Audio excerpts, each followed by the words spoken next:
Okay, right now what we're going to do is we're going to find a missing side using one of the trig ratios. We're going to focus on the tangent ratio right here. The way you determine which trig ratio you will need is by looking at the triangle. You'll need three pieces of information. One, you'll need an angle.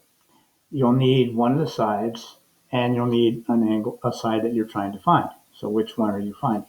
So the sides that you're trying to find and the angle you're trying to find is what will determine which of the ratios you need.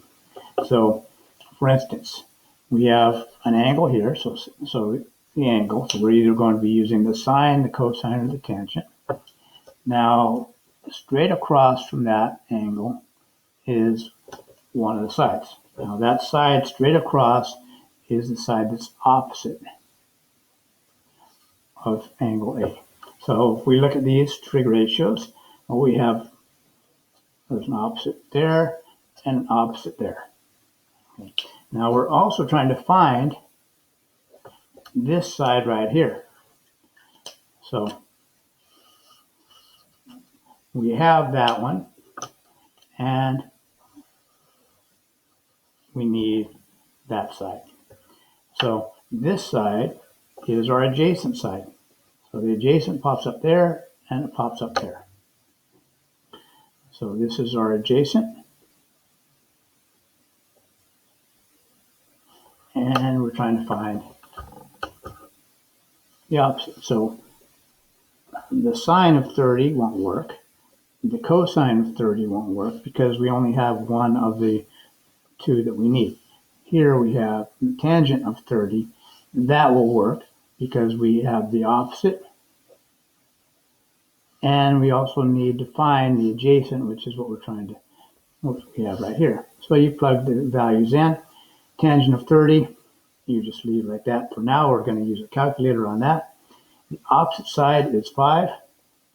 And we don't know what this value is, but we do have a variable for it, so x. So that's what we're going to write. So I'm going to write it over here on the left side. So we have the tangent of 30 equals 5 over x. Now we could begin with this right here. We can use a calculator and calculate the tangent, but I'm going to wait till the end to do that. It'll be a little bit easier. So what you want to do is you want to cross multiply here. So when you cross multiply, you get 1 times 5, or 5, x times tangent of 30. That'll be x times the tangent of 30.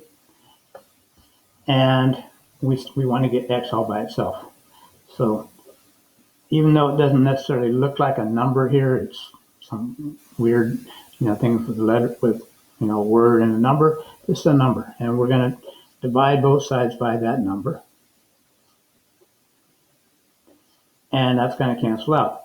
Tangent 30 divided by tangent 30 is 1, and we're left with x equals 5 divided by the tangent of 30. So once you get here, you can use your calculator. And you just go 5 divided by tangent 30 equals, and what do we have? We have 8.66025.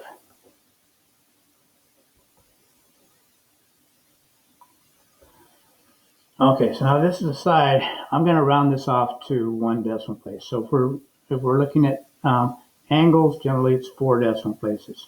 But on the sides, we can be much less precise, and it depends on the problem. You can round it off to the nearest whole number sometimes, nearest tenth. I'm going to round this one off to the nearest tenth. So if we look at this, we have 8.6. We have to decide whether this whole number, is closer to 8.6 or closer to 8.7. And so we look at this number next to it. 66 is closer to 70 than it is to 60. So we can say that x is about equal to 8.7. Now, one thing that you need to be very careful with is, depending on your calculator, most calculators work exactly like that one. But depending on your calculator, it may do the calculations a little bit differently. So here if you use on my phone here, if we've got to do it this way. So we would say 5 divided by 30, and then tangent equals. Okay, so it's important to make sure you understand how your calculator treats the keystrokes. So on this one, you type in the angle first, and then press tangent, and it automatically calculates it. On this calculator, and most calculators, most scientific calculators, you would type in the function first, which is trig ratio, and then 30, and then equals. And then you get your answer. So make sure you're aware of which method you're going to be using with your calculator. Know your calculator.